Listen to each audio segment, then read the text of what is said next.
Ladies and gentlemen, a very, very warm welcome.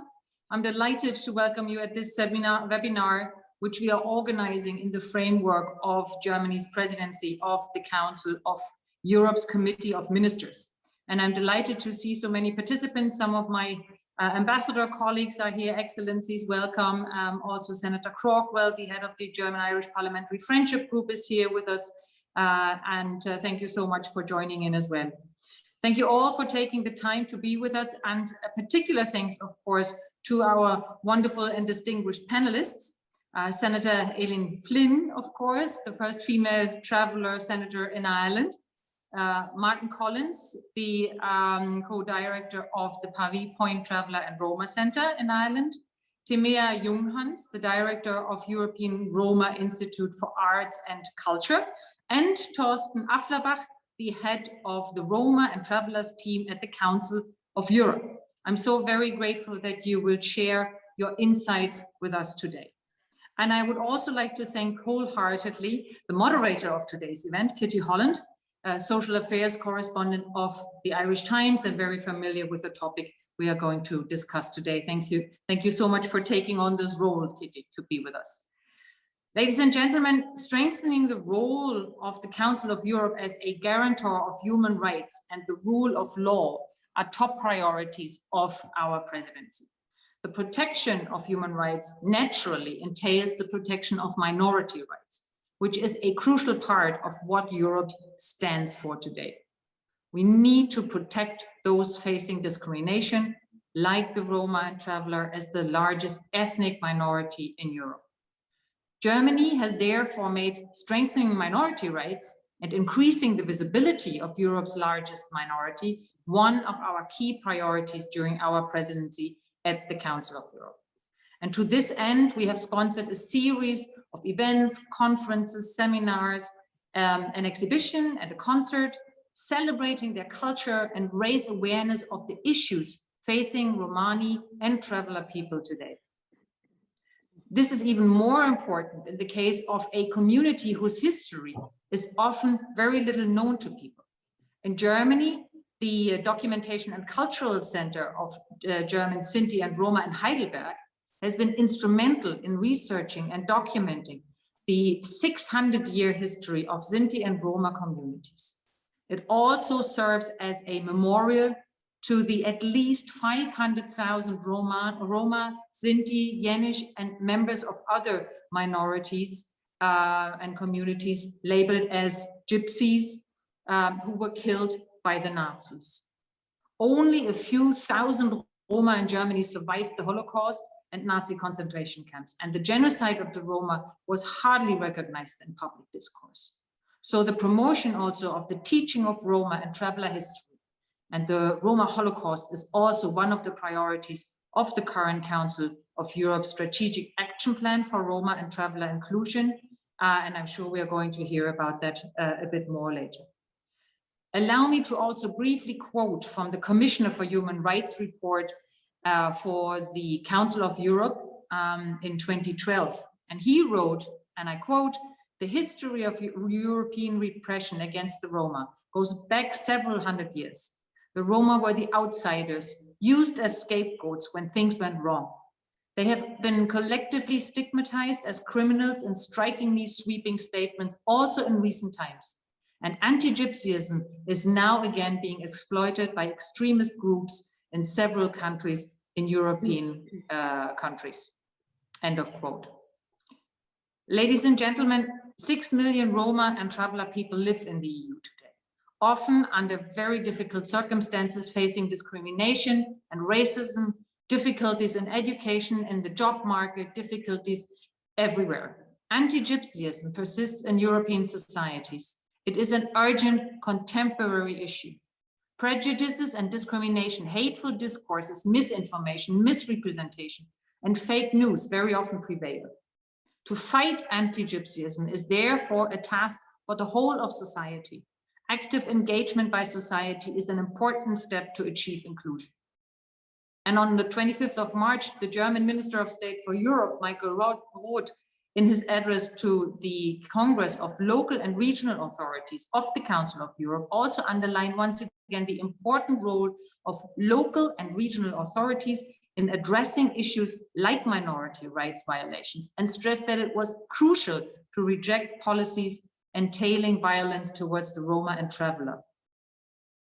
For 2021 to 2024, the German government has pledged over €1 billion to fighting far-right extremism and racism. And fighting anti-Gypsyism is to us part of this program, as is building a national point of contact as part of the EU Roma Strategy 2030 and establishing independent monitoring for racist attacks. Dear viewers, in a few days, on 8th of April, and you can see that on the backdrop of Thorsten Afflerbach there, it will be International Roma Day. And I feel it's an excellent opportunity for renewed reflection and for once again creating awareness for this important topic. We can all make a difference in our daily lives and help to ensure that negative stereotypes, that racism, that anti-Gypsyism are overcome. So I invite you to join in, or as they say in Gaeilge, Biggie Lynn.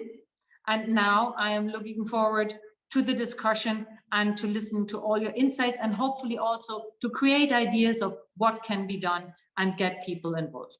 Thank you so much for being here, and well, I'll see you later.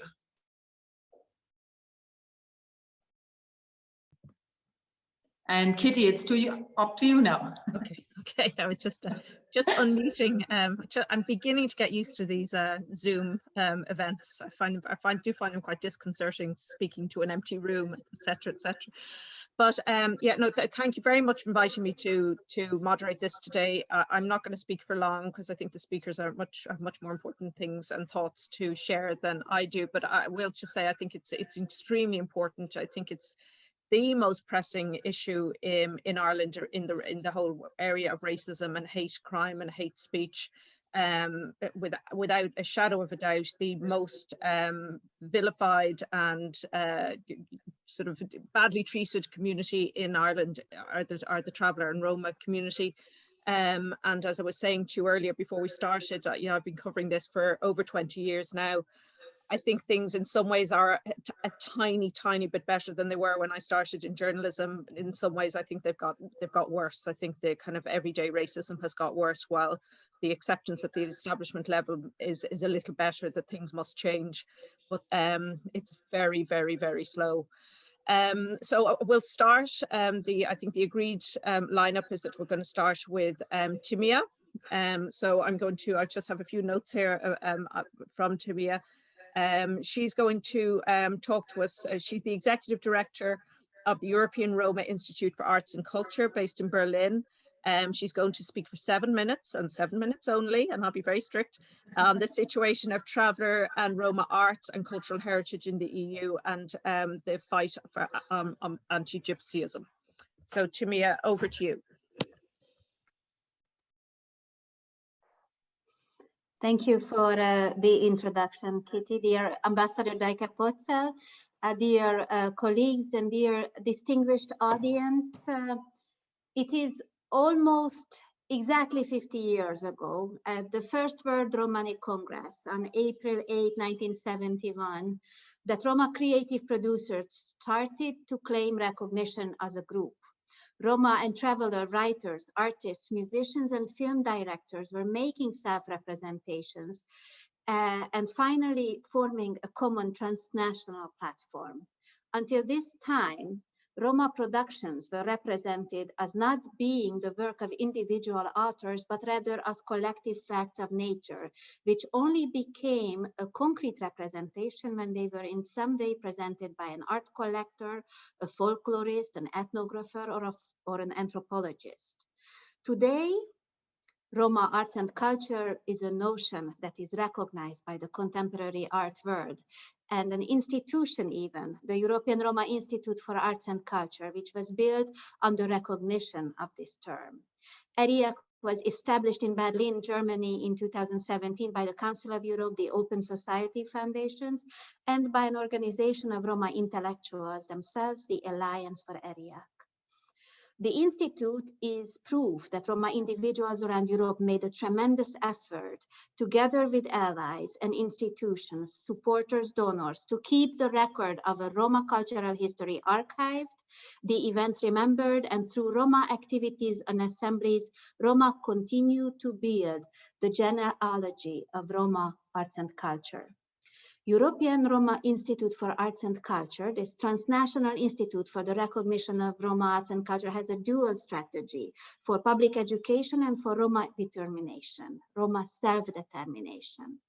We can provide a space to showcase Roma talents, to support Roma self-determination and Roma pride. We create opportunities in majority spaces, and we make hopefully permanent marks on history, society, and arts. Many majority institutions still need education, that Roma creativity is not ethnic, intangible, spiritual, or naive, but integral and constructive part of what we call Europe today. ERIAC also needs to continue to negotiate these opportunities to assist the process for diversity and inclusion and reflection in majority cultural institutions, in employment, in programming, in cultural participation, and for addressing bias. Most importantly, these create opportunities also for income generation in recognition for Roma cultural producers. Roma people have been present and integral part of the societies in Europe for over 600 years.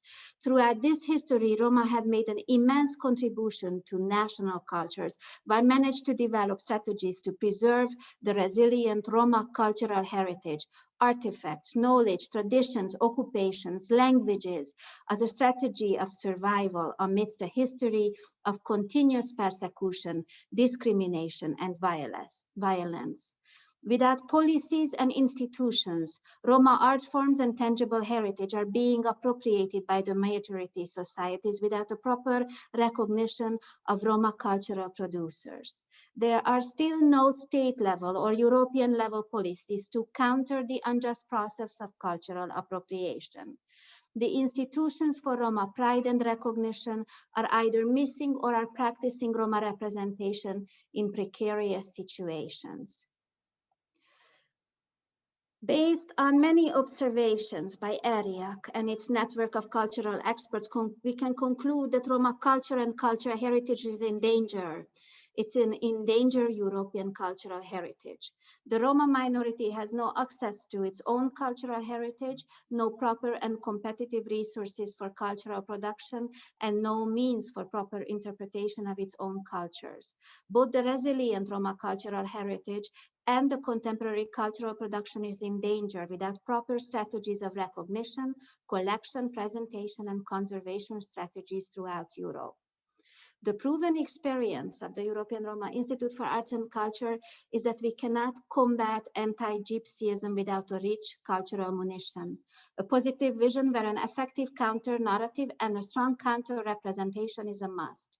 What is happening to Roma in the form of discrimination, exclusion, anti-Gypsyism is just a proxy of the cultural war that is taking place in Europe today. We Roma and ERIAC have a tall order. It is our duty to place culture in the center of thinking about Roma prosperity, as culture is always exclusively a positive discourse amidst the conflicting and problematic discussions about housing, health, education, and employment problems that Roma face. The current EU framework strategy until 2030 mentions Roma culture in the Annex 1 of the document, where it provides instructions to the member states on how to develop their national strategies, on how to tackle anti-Gypsyism through history and role models, and how to promote awareness of Roma arts, history, and culture. Through ERIAC's international network of organizations and its members of 153 organizations and individuals, we are ready to consult, support, and make continued efforts and a robust investment into Roma arts and culture, history, and identity to maximize the impact of other policy efforts in all areas. The true combating of anti-Gypsyism is the recognition of the power, potential, and pride contained in the concept of being a Roma. The counterculture that combats racism and anti-Gypsyism is accepting that Roma are qualified and eager to take the leading role in shaping their own future. The representation that is needed disseminates the highest quality standards in arts and culture. It demonstrates that Roma have respect for diversity and diversity even in our communities. These principles are the founding principles of ERIAC, and they stand in front of you as the pillars of a potent strategy for diversity, stability, and prosperity in Europe. Thank you so much, Kitty, for giving me the word. Thank you, Jürgen, that you just stayed in the 7 minutes, so that's great. We're moving on now to Thorsten, he's with the Council of Europe. I'm just going to get his, sorry about this. So Thorsten is the head of division with the Roma and Travellers team, the Directorate of Anti-Discrimination in the Director of General Democracy in the Council of Europe. And he's going to be giving us a general overview of the situation of Roma and Travellers in Europe, some facts and figures and achievements. And I'll just note that I was covering last week the observations on from the Committee on Social Rights and the updates on how some countries are doing on various social rights. And there were 7 countries, and Ireland included France, Belgium, Spain, Poland, Finland. I think I can't remember all of them, but every single one of them, apart from Finland, was absolutely hammered on its treatment of Roma and travellers. So it's a live issue across Europe, and Thorsten will, I'm sure, talk to us about that. Yes, thank you very much, Kitty. I will indeed also mention that in 2 sentences at the end of my presentation. So dear Ambassador, thank you very much for inviting me to this webinar held under the German presidency of the Committee of Ministers of the Council of Europe. Excellencies, dear participants in this webinar. In my short presentation, I will first of all explain a little bit which organization I represent. I will then give you an overview of the situation of Roma and Travellers in Europe, some facts and figures, but also with some reference to the COVID-19 crisis. And of course, I will focus on the situation of travellers in Ireland. The Council of Europe should, of course, not be confused with the European Union. The Council of Europe was founded in 1949 by 10 member states. It now has 47 member states. All 27 member states of the EU are members of the Council of Europe, but then we have 20 more. So together, this makes a population of more than 800 million. And we could say that geographically, the member states range from Iberia to Siberia. Ireland, by the way, was a founding father of the Council of Europe, so it has been member since 1949. So for comparison, Ireland only joined the European Economic Community, as it was called then, in 1973. Let's come to Roma and Travellers. It's very important to note that Roma and Travellers are not a homogeneous group. On the contrary, they are very diverse. So when we speak about Roma and Travellers at the Council of Europe, we mean to encompass the wide diversity in this field. And we include in the generic term Roma and Travellers, we include Roma, Sinti, Manouche, Kale, Romani Schulz, Boyash, Rudari, Balkan Egyptians like Egyptians and Ashkali, the Eastern groups like Dom, Lom or Abdal. And on the other hand, also travellers, Yenish, or the population designated under the administrative term in French, gens du voyage, as well as the persons who identify themselves as gypsies. So this is not meant to be a definition. This is just meant to be an explanation of how broad and how heterogeneous and varied the group is, and we refer to them. So I will only use the term Roma and Travellers as a generic term.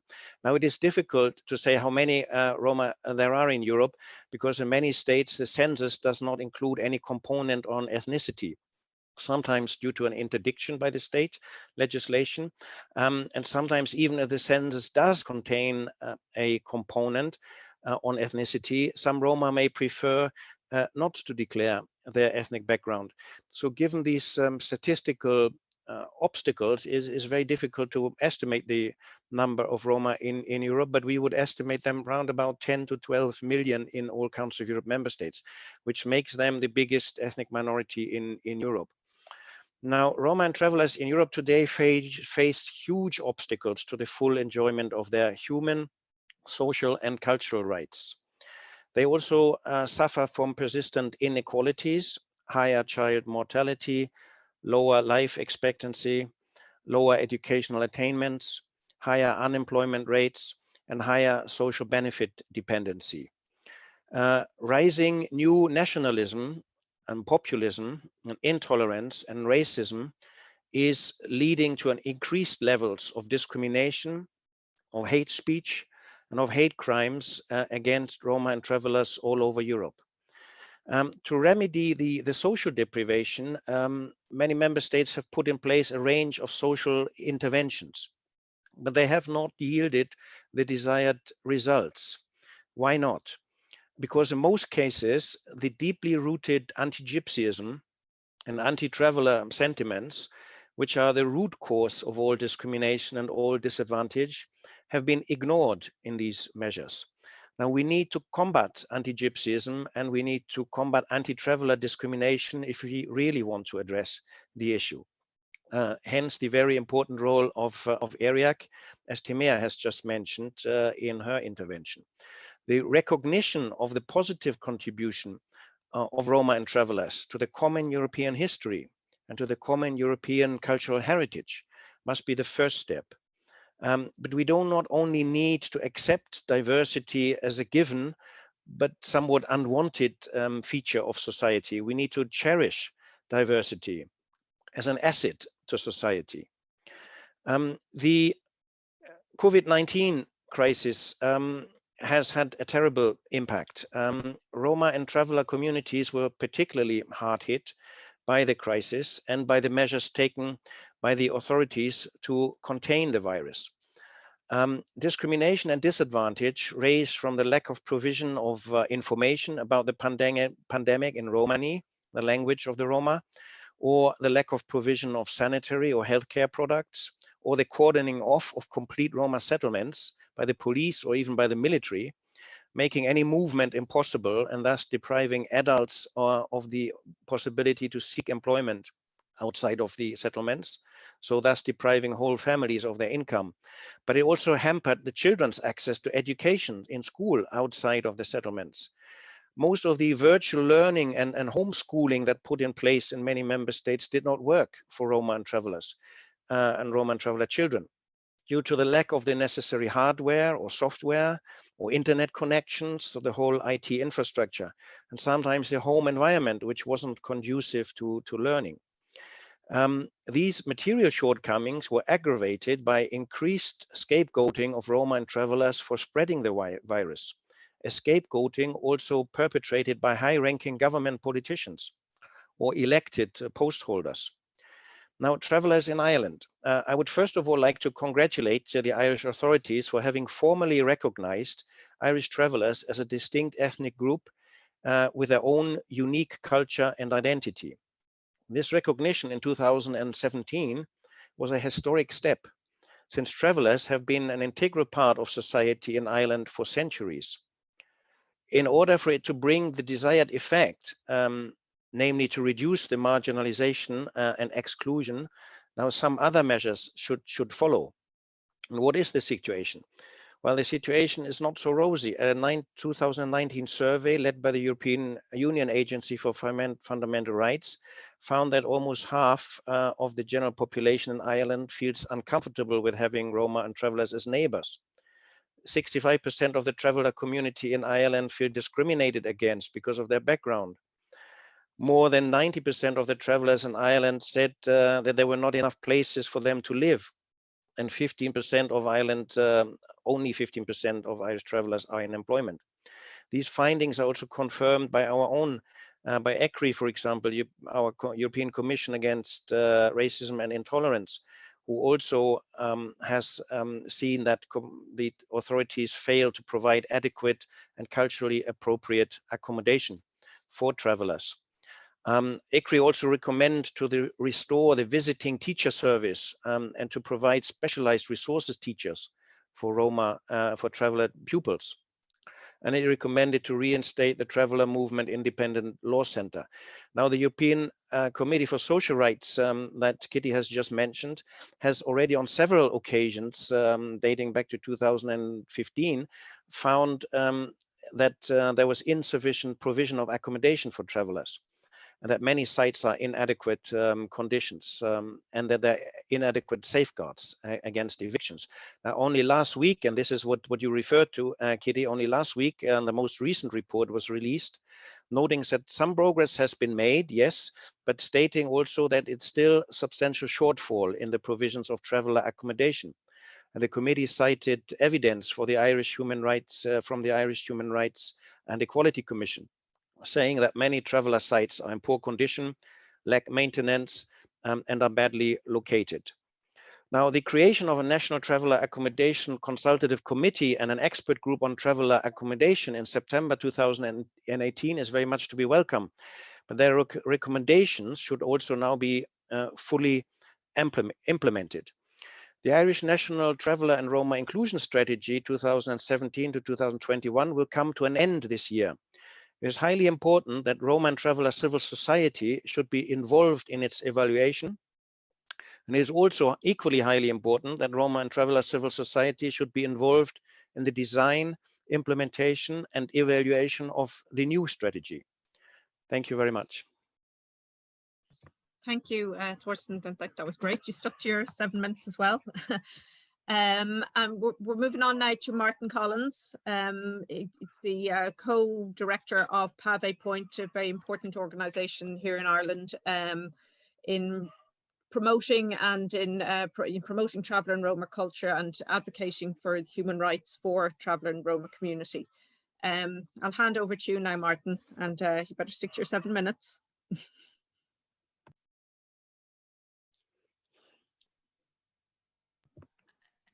You're still on mute there, Martin. And actually, while you do that, I should have mentioned earlier that this session is being recorded, just so people are aware of that.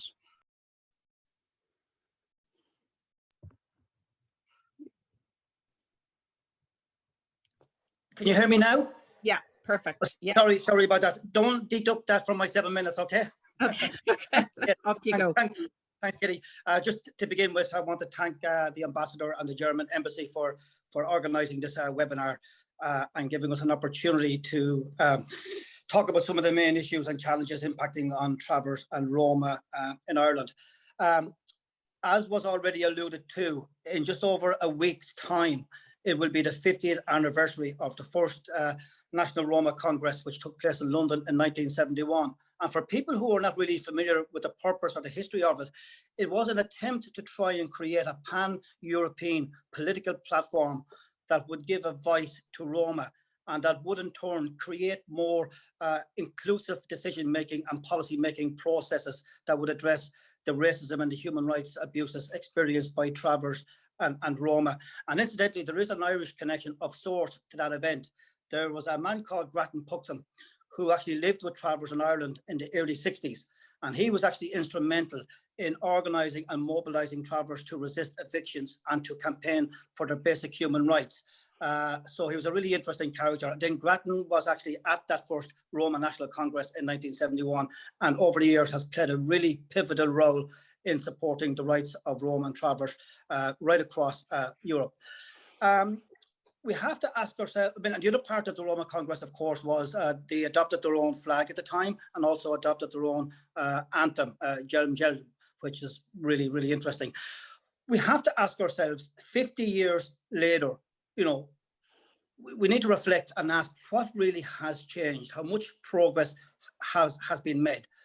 And I think it's worth asking ourselves that, because unfortunately it is well documented, you know, that travellers and Roma continue to experience huge levels of exclusion, racism, poor educational attainment, as Thorsten has already alluded to, high unemployment, huge health inequalities, both educational and indeed residential segregation. these issues are still very relevant in the lives of travellers and Roma. And it's not just travellers and Roma or traveller and Roma NGOs who are saying this. You know, this has been well documented by, you know, independent bodies with a huge level of prestige and credibility. So, for example, the Framework Convention on the Protection of National Minorities, in its opinion on Ireland last year, expressed huge concern in relation to the treatment of travellers in Ireland and made a number of recommendations in terms of what the state can do to address these issues. We've had ECRI, Thorsten alluded to ECRI, the European Commission on Racism and Intolerance, also made some really useful recommendations in terms of the steps that could be taken to address the situation of travellers in Roma in Ireland. And indeed, more recently, FRA, the Fundamental Rights Agency, which is a European Union human rights institution based in Vienna, they published a very telling report last November, which again speaks to the ongoing exclusion and racism experienced by travellers and Roma in Ireland. So it's beyond dispute. It's no longer contested. This is the reality for travellers and Roma. So the question is, how are NGOs and state institutions going to collaborate to try and address this systemic, institutionalized racism, which is reflected, as I say, in the outcomes in terms of poor health, low educational attainment, high unemployment, etc. And of course, all of this was amplified and reinforced during the COVID-19 pandemic. And again, Thorsten alluded to that issue. So there is some potential opportunities, I would suggest, that are beginning to emerge that I think should lend a renewed sense of energy and impetus in seriously addressing these human rights violations. And it's important that we call them human rights violations. That's precisely what they are. They are human rights violations in terms of not having access to education, accommodation, healthcare, discrimination on a daily basis. So what's emerging as some potential remedies? Well, already it was referenced, the new EU framework strategy for the inclusion, participation and equality of Roma and travellers. That's a really important instrument. Every member state will have to develop a national inclusion plan for travellers and Roma. And it is really important, as was already said, that plan is developed in a genuine partnership with civil society organisations representing Roma and travellers in the preparation, the implementation and the evaluation, as Thorsten has already said. That's crucial to its success, that our voice needs and our issues need to be reflected in the plan and an implementation plan. Then, of course, only earlier this month, the EU Council adopted a new recommendation on addressing the exclusion experienced by travellers and Roma. Again, that should lend some new impetus and a new sense of energy in addressing these issues. So there is a legislative framework available. Then also the European Commission only last September adopted an EU action plan on racism. And each member state on foot of that will also have to develop a national action plan against racism. And we do know that Minister Rodrigo Gorman has set up an independent committee who are given that task of engaging in a consultative process with relevant stakeholders in developing a national action plan against racism. And again, I think that offers some real potential opportunities to address the racism experienced by travellers and Roma. And it is really, really important that the very, very specific and unique and distinct experience of racism of travellers and Roma is reflected and is addressed in the new action plan against racism. And then, of course, the Council of Europe also has its own action plan on the inclusion of travellers and Roma 20 to 25. So we do have, if you like, a legislative framework for addressing these issues. And we do have a number of different strategies and action plans. But as we travellers and Roma know only too well to our own personal cost and indeed our own collective cost, quite often these strategies and these action plans don't get fully implemented or partially implemented. And therefore, travellers and Roma, will despair and get fatigued, by engaging in these processes in a very constructive manner, and then for those policies not to be fully implemented. So I think that's the challenge, not just for travellers and Roma in Ireland, but I suspect it's a challenge right across Europe. In some respects, it's not so difficult, I think, in developing the action plans and the policies. I think the bigger challenge is ensuring that they get fully implemented and that they address the real needs and the concerns experienced by travellers and Roma in all of the areas that I have mentioned: accommodation, health, education, employment, and so forth. And then finally, I finish on this in terms of culture and identity. And again, Thorsten alluded to this. Yes, in March 2017, our Din Taoiseach Enda Kenny made that very historic, symbolic statement in our national parliament, recognising travellers as a distinct ethnic group. It's something we've been campaigning for years and years. It's really important. It has huge symbolic value as well, because I think it does put to bed once and for all this notion, this racist notion, that we travellers are in some way failed settled people who just need to be normalised and civilised by the state. You know, we need to be rehabilitated, made normal, in inverted commas. So that racist ideology was put to bed that evening when our Din Taoiseach uttered those comments. But we all knew that was never going to be a panacea. That's not going to resolve or address the systemic racism experienced by travellers and Roma. That requires an ongoing, institutionalised policy response, and that's the juncture that we're at now.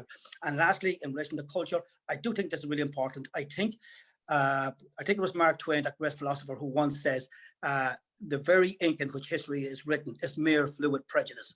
In other words, it's the elite, it's the powerful, it's the privileged who get the right history, and always from their perspective. Minorities and oppressed peoples are completely invisible when it comes to how history gets written and documented.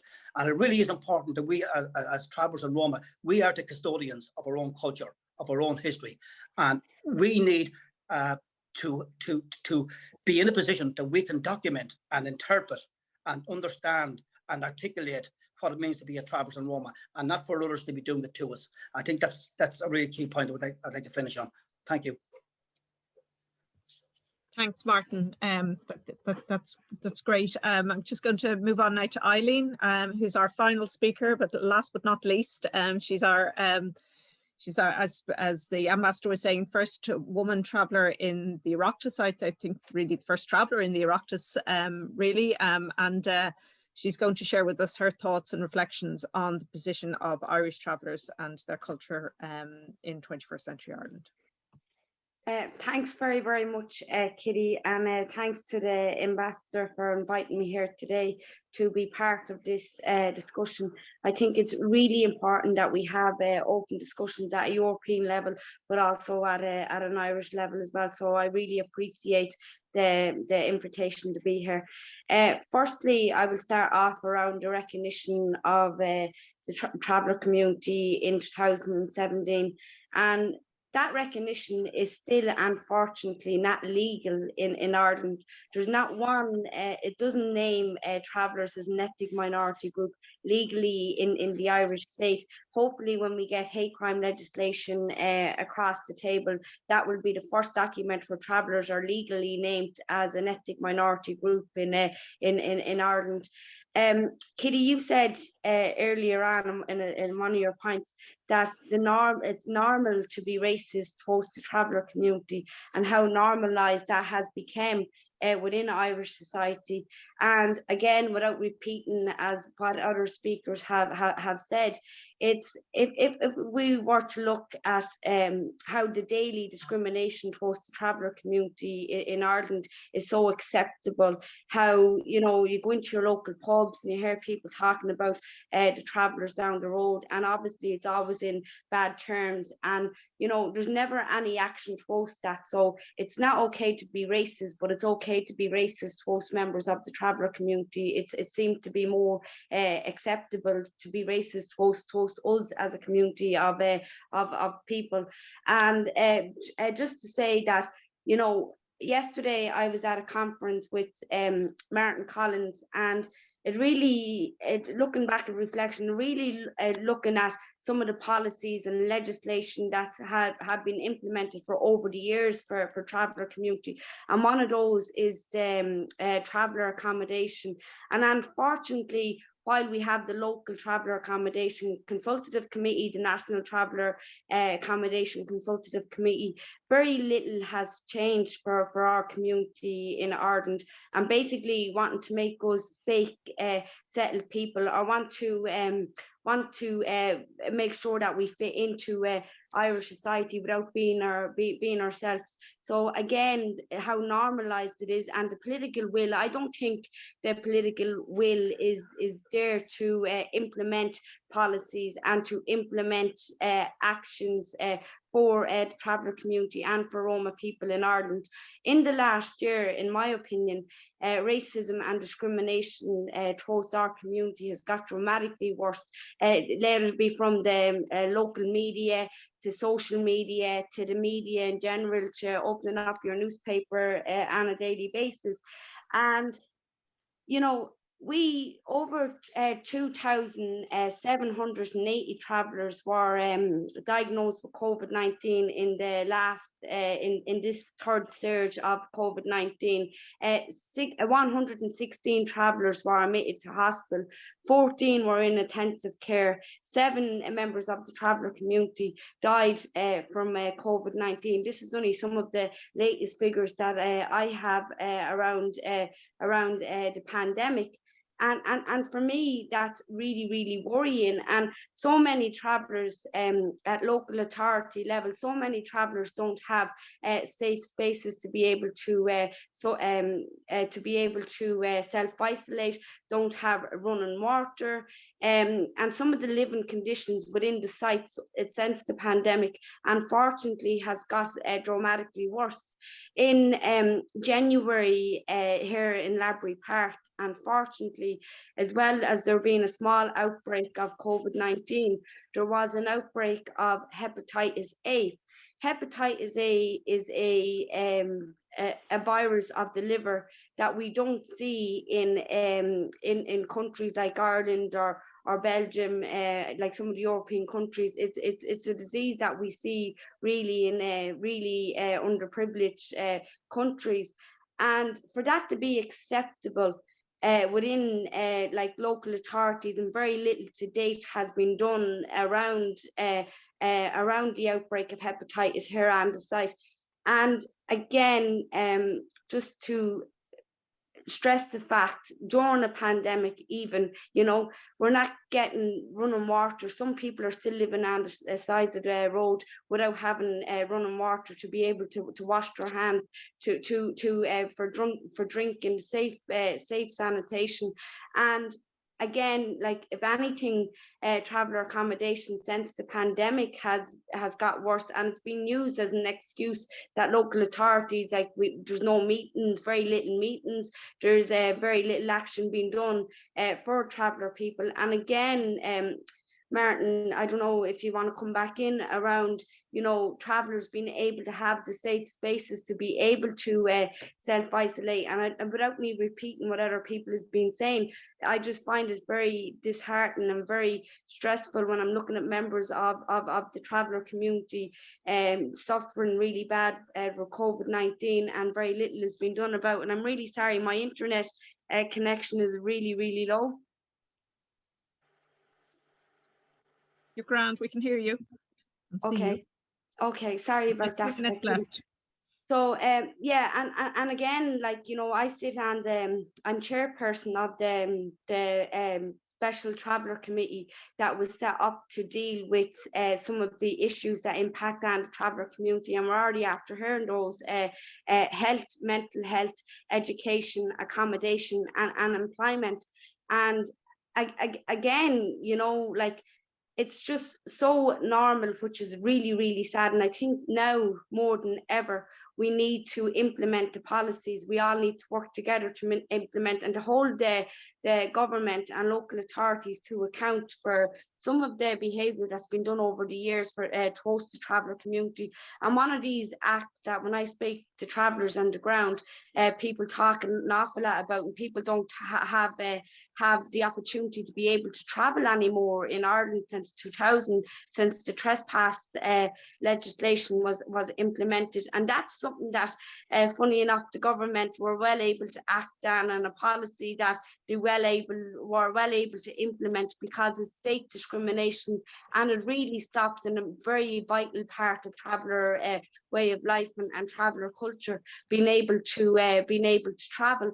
But the special traveller committee at the moment, just to clarify, we're doing some work on employment, and some of the findings that we found over the last number of weeks are, you know, me as a traveller woman, I know that employment is very low within the traveller community, but some of the races common, some of the findings that we were looking at, you know, how our language and how important our language is, but again, the exceptions and how it has just been normal within society to talk about travellers in a certain way and not to be held to account.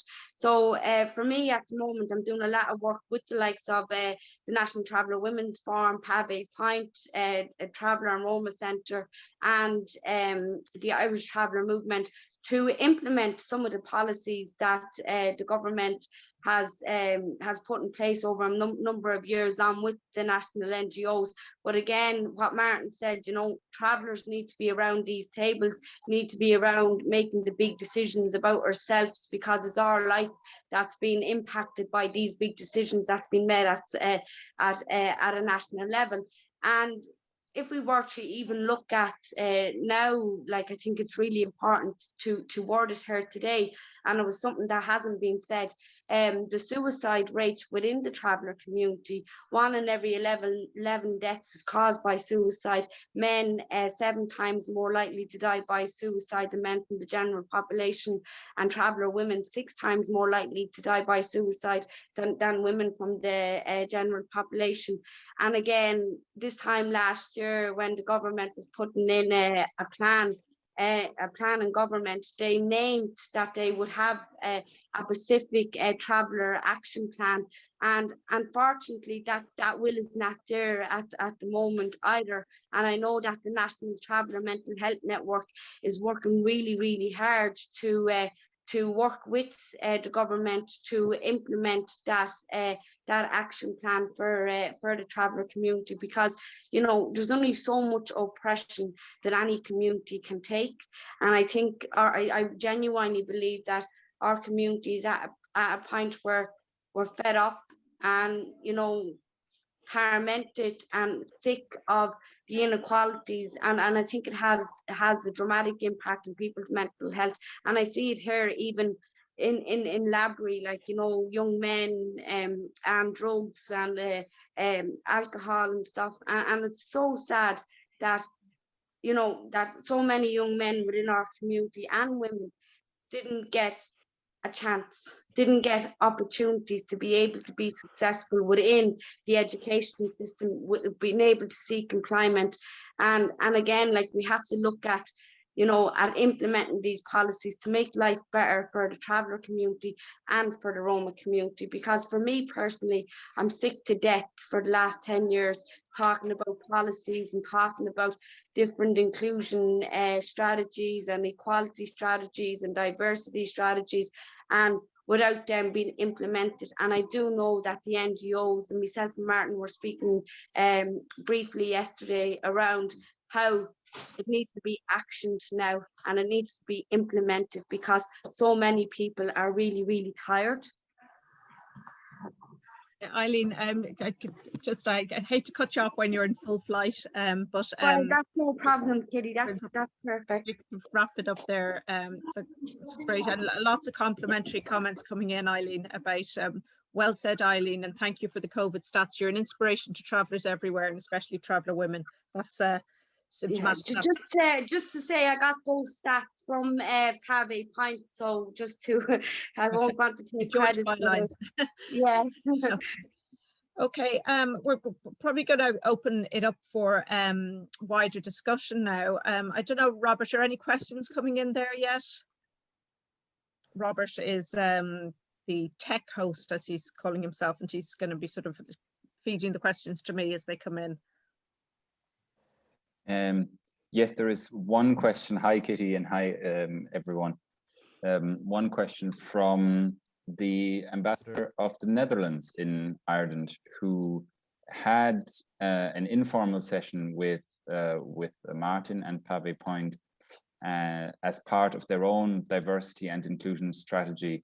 But this was an internal affair. And the question is, what can they, or I can include myself in this, what can we as embassies do to contribute to the debate and to action in Ireland? Did one of our European contributors want to look at that from a kind of a macro level or international level? Is there, can countries kind of put pressure on each other, governments, to do better on these issues? Well, Kitty, can I respond to that? Yeah, sure, yeah, absolutely. Well, the fact that the German embassy and the Dutch embassy had a similar, even though it was an internal event there a few weeks ago, that in itself is actually quite important. You know, that embassies, you know, will shine a light, if you like, on the human rights concerns impacting on travellers and Roma. So the very fact that we're having this event, having this conversation, and giving people an opportunity to engage and have that chat, that in itself is really welcome and a very positive development. I think what other states can do, I mean, the UPR process is coming up quite soon. That's the Universal Periodic Review, where it is effectively a peer review process that each country will be reviewing other countries' performance on their human rights track record. And we have submitted a submission outlining our concerns in relation to travellers and Roma to the Human Rights Council. And in November of this year, that will be getting debated. So I think, you know, the German embassy, the German state, and the Dutch and other embassies, you know, I think they would need to, you know, positively engage in that process and ask some really hard questions of the Irish state. You know, what is their plans, if you like, to address the issues that we have raised in our submission? That's just one example. There might be others, but that's just one example I can think of right now, is to the UPR process. Okay, Timea or Thorsten, do you want to come in there on that? I'll let Timea speak first, and then I come in. I have some ideas, yes. I am having internet trouble, Thorsten. Perhaps it's better if you start and I'm trying to stabilize at my end. Yes, yes, thank you. Well, in fact, I would like to take this opportunity to congratulate Pavee Point on receiving the Max van der Stoel Award last year, awarded by the Ministry of Foreign Affairs of the Netherlands. And I think this is a very important, very important show of recognition of the work of Pavee Point, and also, and I think in particular, and this is important, last year, on mitigating the negative impact of the COVID-19 pandemic on Roma and Traveller communities in Ireland. I think this is a very important important information that I think everybody should know, and I think maybe we need more also of these type of awards of. I don't want to call it publicity, because publicity has such an economic connotation. But I mean these type of awards to raise awareness. This is why I'm also thinking and looking at Timea and hope that your internet connection is now better, because I think also the European Roma Institute for Arts and Culture can do a lot in this respect. But before you speak, I have one more point where we also need the recommendation, or where we need, sorry, the help of governments, and that is one specific instrument that the Council of Europe has.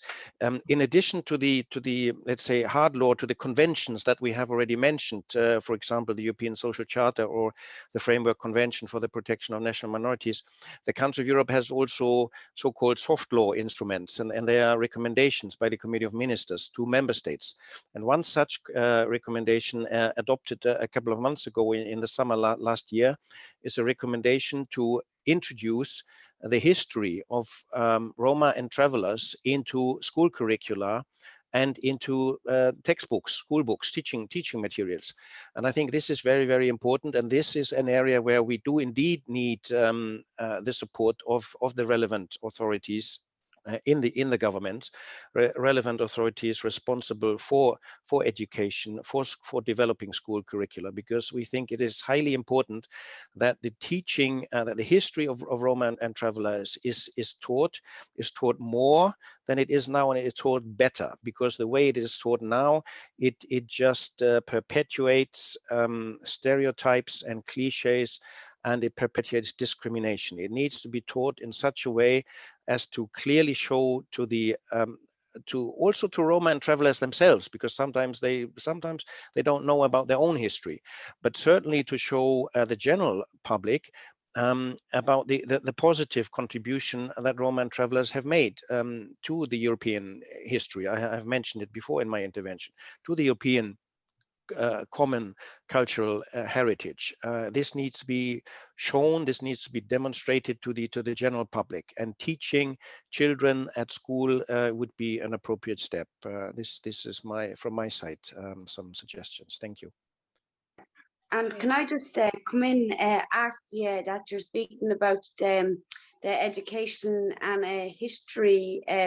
Colette Callagher, along with traveller NGOs, have the education and history cultural bill to be taught in our education system, and it's around traveller culture.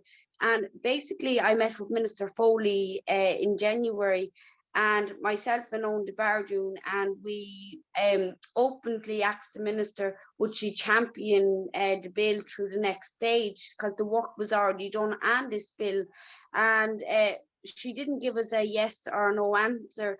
So we are meeting with her again. I'm trying to organise it for another number of weeks, but again, it's so, like, the bill has all the hard work done behind it, and basically what they do is bring it to the next stage, and that's through the DAL, and to implement it within the education system. But again, the political will, it's everything has to be put off to next month or next year, and it's so tough. And there's a lot of work still being done in trying to implement traveller history and culture within our education system here. So just to say that, and we're trying to champion that through, and the importance of it. But again, it's around governments from member states at a European level working together to bring around better legislations and better actions for the traveller community and for the Roma community collectively. So I think it's really important that we work together, and that we're all singing off the one hymn sheet, if you want. So just to come in there. Okay. Thanks, Eileen. Isn't it disappointing she couldn't just give a straight yes? But yeah. Timea, your thoughts? Yes, just very shortly. I think that we have to always be reflective about our assumptions on Roma arts and culture, and also on Roma contribution to European history and knowledge, because a lot of tools are available already. And if the pandemic had any positive development, it is that we were able to transfer a lot of the Roma knowledge and the scholarship, transfer all this to the digital world. So I would like to offer this also based on, of course, the breakthrough of the Council of Europe recommendation for including Roma into school curricula. ERIAC immediately after the outbreak of the pandemic started an online university with the contribution of Roma scholars and Roma history teachers and elders and activists who contributed to a historical review of what has happened. And I believe that a lot of these lectures can be taken and transformed into class activities, interactive activities. We are working on making sure that there's additional exercises and participatory auditions to the lectures already available at the Barva Lippe University online at the ERIAC website. Thanks. There's quite a long question here on gathering data on traveller Roma, and I must say it's something that has occurred to me. But during the discussion, you know, it's all and well having recognition of traveller ethnicity, but if we're not actually collecting the data on traveller experience of the health system, of the housing system, of the education system, then you know it's very hard to have the data to make the changes in policy. What would be people's views on traveller data, on travellers, and you know, and whether people will actually, you know, declare their ethnicity on surveys like that? Would that be an issue? Does Timea, seeing as you're there, do you want to comment on that, on data collection? I mean, as we see, the data collection and regarding travelers and the Roma communities is extremely important, especially if we consider the upcoming census campaigns of several European governments and several communities.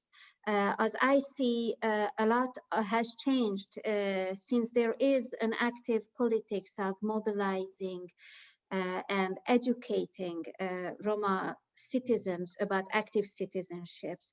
Roma are getting ready for the census campaigns, and this will really transform the way that we learn about our communities, because I feel that this education process that has been going on for decades now is really making our Roma residents more eager to confess about their identity, participate in political and cultural life, and really embrace identity so that this can be transferred to the next generations.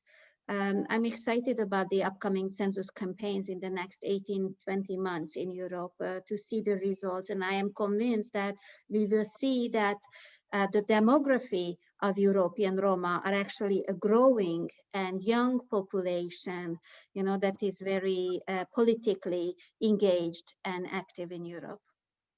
Kitty? Yeah. I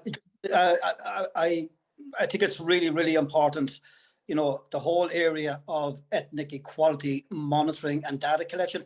It's absolutely an essential and indeed an effective tool in highlighting issues of inequality, whether that's in the area of employment, health, accommodation, and education.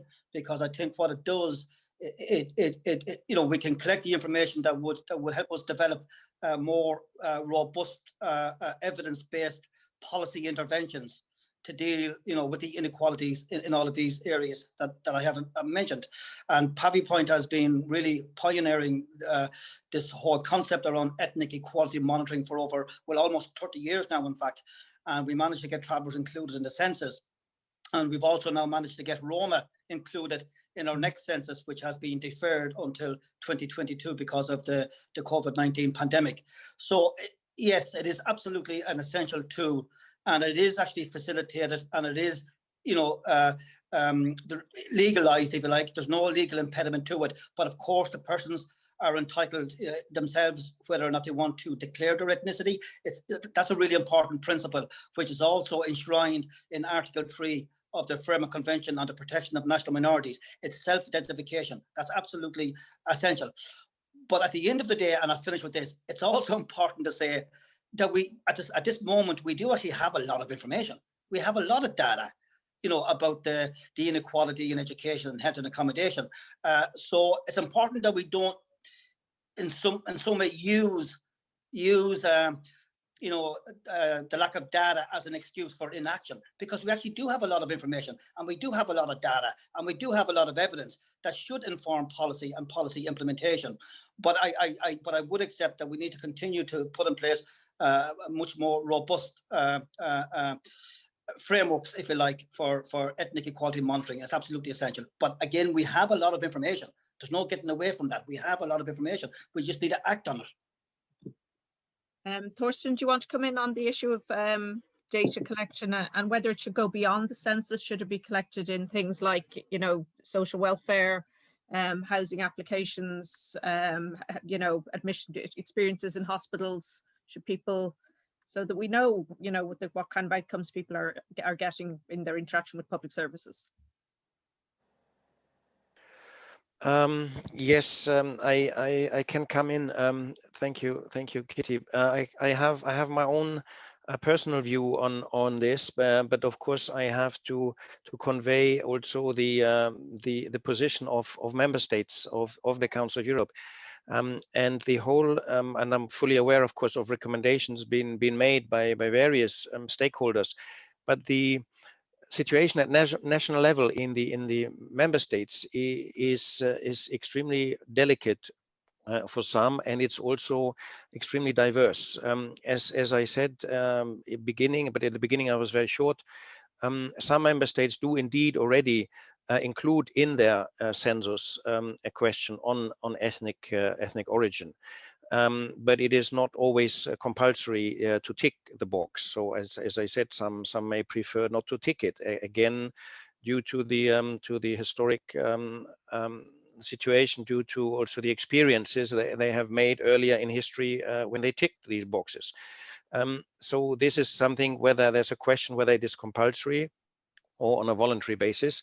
But there are other member states who would strictly say that they do not have at the moment the legal basis to include ethnic questions or questions on ethnicity in their census, also due to the historical situation of those countries. So it's extremely diverse, extremely complex and complicated. And I can't see at the moment that there is a quick answer or quick fix to it. Certainly not European-wide for 47 member states, so that they would all follow the same approach. I don't see that coming up in the near future. Okay.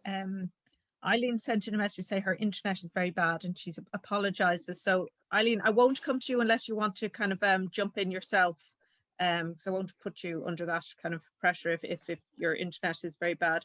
There's a question in from an anthropology student researching mental health and well-being, and he hopes to invite Roma people to take part. And he's wondering, what is the one question you would like the answer to on mental health and well-being? I suppose that's a very broad question, but are there, maybe he could send in something more specific. It's a very broad question. I mean, one thing that occurs to me, if there's Robert might advise if there's more questions coming in, but you know, with all the policies and the anti-racism strategies and all the, you know, guidance and talking about how absolutely appalling the racism is that Roma and travellers experience, what can actually be done on the ground by ordinary people to challenge, you know, because we are probably all the converted here at this event. We all agree that anti-traveller and anti-gypsyism is wrong, and we absolutely hate it. But what can we do ourselves, or what can speed up progress on this? Because, you know, government policy strategies can only do so much. Does anyone have thoughts on that? It's such an intractable issue. And if I can just jump in and add a question from the chat. There was a question as well, what other NGOs, and specifically on the topic of mental health also, what mental health NGOs can do to help the process, maybe to push for implementation, and also to work on the ground. So maybe just to add NGOs into the mix there, into the list of players. Yeah, I suppose you have to take it away necessarily from government and talking shop, but to the people who are kind of at the coalface and in our everyday lives. Timea, you're nodding away there. What would you think? I think that we recently participated several conferences on hate speech and anti-gypsyism, and I perhaps would like to advocate, you know, one of the conclusions that I took with me from the recent conference organized on hate speech and anti-gypsyism by Éireann, and this is that we can do a lot on the individual, against individual racism, and we can speak up and report hate speech, but we don't speak enough and we don't focus enough on the structural, historical, and institutional aspects of systematic racism, which is actually our common responsibilities. So both in case of anti-Gypsyism and hate speech, specifically targeting Roma individuals, the structural, historical, and institutional aspects, both the research and also developing a zero tolerance methodology is a common responsibility. Okay, Martin. I've been asked that question so many times over the years, and I always struggle with it, Kitty, to be quite honest with you. I always struggle with that question. What can people do? I think if we implement the agreed policies, such as the National Travel Roma Inclusion Strategy, the forthcoming National Action Plan on Racism, I think that would obviously have a huge positive impact on addressing these the issues that we're speaking about. And I always struggle with this one. I think it's really important for people, you know, to take a stand, you know, when they hear, you know, racist rhetoric being expressed. And it's not a bit of a cliche, but I think it's true that if you don't, I think you're actually complicit in perpetuating the racism and the racist narrative towards Roma and Travellers. So I just think it's, you know, is objecting, holding people to account if they come out with racist, you know, rhetoric, sexist rhetoric, homophobic rhetoric, you know, and then if you know, there's many local travel organisations across the country. Some people might be living close to them. You could, you know, get in touch with them. You might have some skills that you'd like to volunteer to that organisation, or you know, or get involved at some level. So contact a local group, I would suggest, and to see what's possible. But I have to say, it's a question I always struggle with. But I suppose the key point I'm making here is that if you're not part of the solution, you are effectively complicit in perpetuating the racism. Yeah, I suppose it's about calling it out, isn't it? And because it's such an acceptable racism in Ireland, and it's about showing that you don't accept it and making people, I suppose, question themselves, because you know it's so casual, the anti-traveller racism in Ireland, and it's. But only do it, Kitty. Only do it when it's safe to do so. I certainly wouldn't be advocating that if there's a couple of lads at a bus stop at 12 o'clock at night, intoxicated, coming out with racist language, ignore them. Okay. Point taken. Thorsten, Could I come in, Kitty, on this? Yeah. Yes, I think this is very, very important, what Martin just said. We need more counter narrative. We need, especially with all the hate speech that is going on these different channels online, that where everybody can relatively quickly and easily post a positive a counter narrative to this hate speech. And I think that is something that that everybody can do at individual level, quickly and efficiently on these social media and other outlets. I think that is possible, and I think that is highly important, because there is a lack of counter narrative. There's a and it's really, as Martin said, that is not acceptable, but we need also strong voices against. But I have another point, and this is very much why the Council of Europe and OSF and the Alliance that Timea mentioned also decided to set up this European Roma Institute for Arts and Culture. And this is as you know, the headquarters is in Berlin, but they are now also other offices being opened, and there will be one in Serbia soon. I think Timea, correct me, I'm not disclosing any secret. I think this is official. There will be one in Belgrade. So there will be branch offices of Éireann, and this is exactly the idea, is also to for the general public to make them interested in Roma and Travellers arts and culture, and exhibitions or productions. And Timea and her team, they produce such a wide variety, from exhibitions to theater productions or film or music or dance or all sorts of things. But this is important for the general public to attract interest, because let's face it, probably the majority isn't really concerned and isn't really interested. It's not the majority who are active hate speech posters. This is still not the majority. The majority may just not be, basically not be really so much interested, and also may not know so much, but may not also want to know so much. So the idea to promote this positive contribution and the richness of culture of Roma and Travellers. This led exactly to the establishment of European Roma Institute for Arts and Culture with exhibition rooms, and that was very important at the time when it was set up. So rooms that are open to the public, rooms that are attractive, where people can go in. So maybe this is also something, because we had a question earlier on also, what can governments do to support this course and this action. Maybe this idea to enable a space to be created at least in every capital, but preferably also traveling outside the capital city, exhibitions, things that make events that make people interested and make also people lose a little bit of their ignorance and their non-interest in Roma and Traveller affairs. I think this is very much the vocation also of Éireann. Yeah, and I look forward to the opening of one in Dublin. Timea might. I think it would be great, because, as you say, I tried to put that forward diplomatically, that proposal.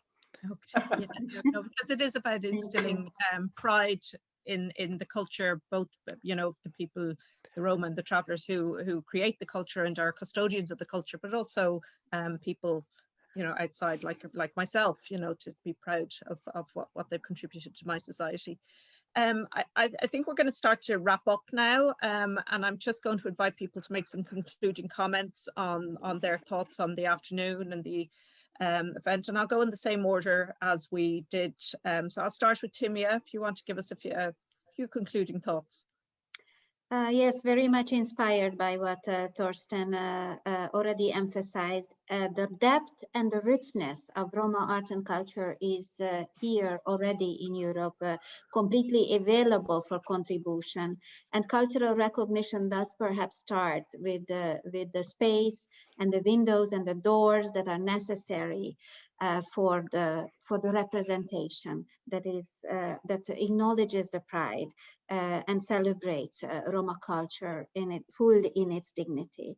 So Éireann is ready to serve the other member states as well. Thank you so much, Kiri, for the moderation and for the organizers for the invitation as well. Thank you, Timea. Thorsten?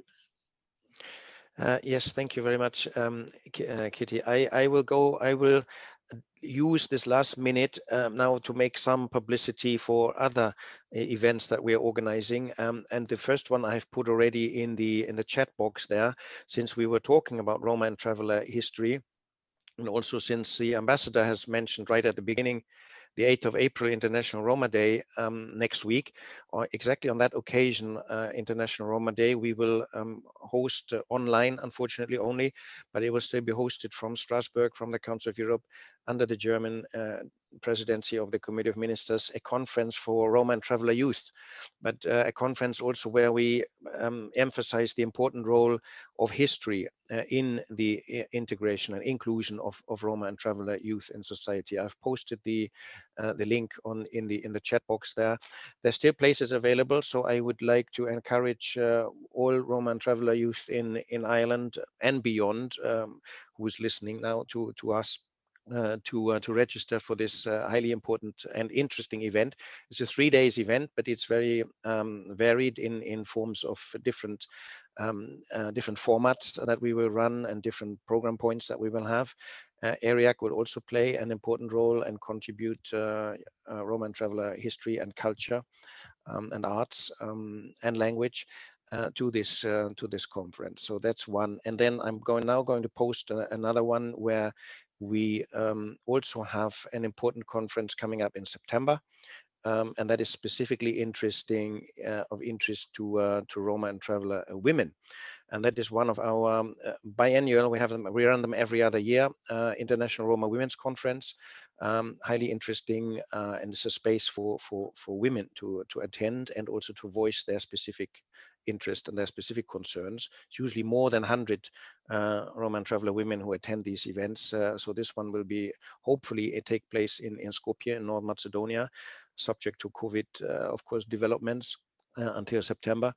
I think it's not a secret, I can say this, the Senator Eileen Flynn has been invited to as a speaker, and we're cooperating with other traveller associations, Pavee Point, but also traveller women associations in Ireland, who will also run workshops there in this conference. So sorry that I abused this a little bit for publicity for our own cause, but I think it's not only our own cause. I think it's for the good cause of everybody, and it's certainly also for the good cause of Roma and Traveller women to attend that event in September, and for Roma and Traveller youth to attend our event next week. Thank you.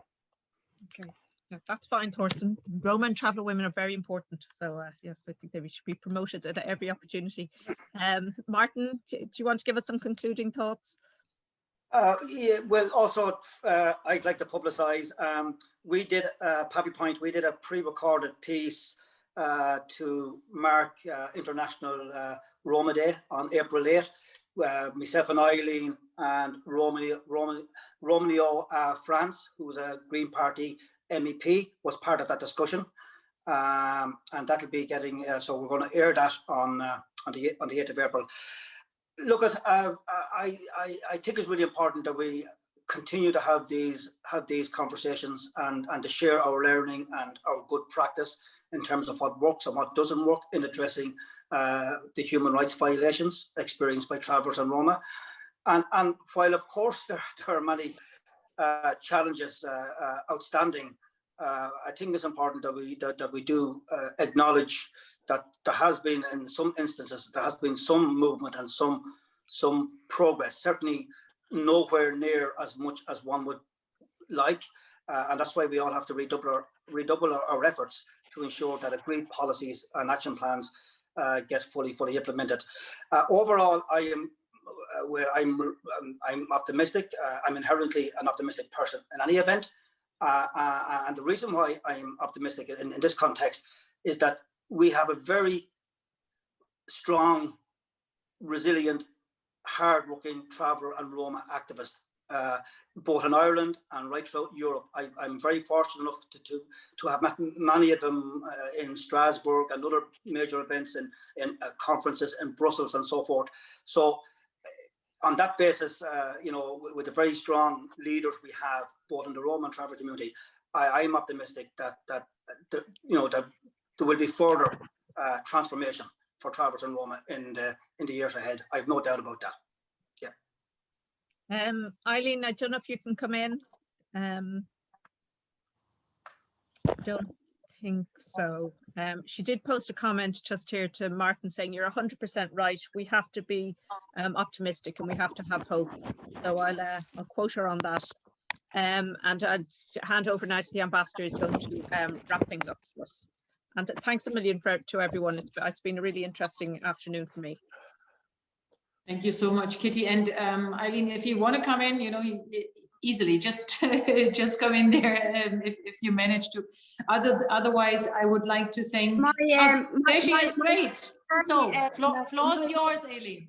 My internet is extremely bad. Just to reflect upon what Martin said, there has been some good work done, and I think it's important to hold on to the positive work that has been done and to move forward with the work that has been done. And again, I think it's critically important that we work together at a European level and that we're all the NGOs and the government bodies, because it's equality for us all and not just for one community of people. So for me, this has been very inspirational, and I'm really sorry my internet is a bit all over the place today, but again, thank you so much for having me here, and I genuinely hope that this is the first of many good discussions moving forward. And I think we need to have hope in the future that things can only get better, it can't get any worse for the Roma community and for the traveller community. So thank you all so much. Thank you so much. And a very warm thank you to everyone who was here today. First, the panelists, Timea, thank you so much. Martin, thank you so much for being here. Thorsten, Afflerbach, thanks. And of course, Eileen also struggling with the internet, but it was fantastic. We heard you all very well. And as Kitty was saying, there were so many very positive comments coming in and appreciating this discussion and appreciating you being here and sharing your thoughts with us. Thank you, Kitty, for leading the discussion so wonderfully and for being here with us. I would also like to thank my team and particularly Robert for organizing everything so diligently. And just to say, Robert is actually on holiday this week already and he's still working. So thank you so much for that, Robert. And just to wrap up, I think there is a lot that each of us can do. I think, you know, to educate ourselves about the issues is a first step, to open our minds, to understand what is going on. And then after that learning process, as Martin was saying, to reach out and to engage and involve ourselves in it. And then obviously also, as it was mentioned, stand up against hate speech, against racism, against people, you know, talking down and talking negatively about travelers and Roma. I think that is very, very important. And as my colleague was asking what embassies can do, I think today maybe was a good example. You know, we can try to bring people together, to build bridges, to establish contacts, to create synergies, and in that way also to create awareness. And yes, Kitty was saying we're talking to the converted here, but it still helps, I think, you know, to reassure yourself that you're doing the right thing and that it is important to keep on doing that. And then one last thing, I think it was very important to say that before also Thorsten Afflerbach and also Timea said that I think it's important to create also the positive narrative. There are so many negative, as we talk about hate speech and everything going on out there, but to create a positive narrative by using the arts and culture. I went to an exhibition here in the Hugh Lane Gallery, I think it was like 2 years ago or something, about traveler history. It was very small, but I thought it was brilliant to have that here in Dublin. And I think, you know, to talk about those positive aspects is very, very important because I think it opens people's hearts and minds to have those positive ideas and stories there. So let's work on that. Let's keep working. Thank you so much for all your commitment on the issue. And we will definitely celebrate the 8th of April together. So we'll all think of each other on the 8th. And thank you for your wonderful work. Keep going. And I hope to see you again in the not too distant future. All the very best. And thanks to everyone who was joining in and who was listening to us and following the discussion. Have a great day. Have a great Easter. And most importantly these days, stay safe, keep well and healthy. See you soon. Thank you very much. Same to you.